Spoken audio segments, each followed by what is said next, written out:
Really, the overall performance really is fantastic. They talk about the recent technologies, recent trends, how the manufacturing industry will add up, and the new trends, how it will add value to the future of this manufacturing. Really, it is a fantastic program, and we do believe this is really worth sessions which was really added to this.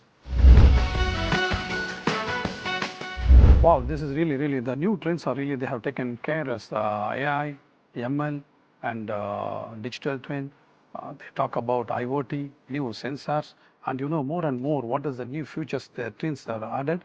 They have given a new future about it, and really it will help us in implementing the new future of the manufacturing, and the new trends really add value to the manufacturing people in terms of production, in terms of quality, in terms of cost savings.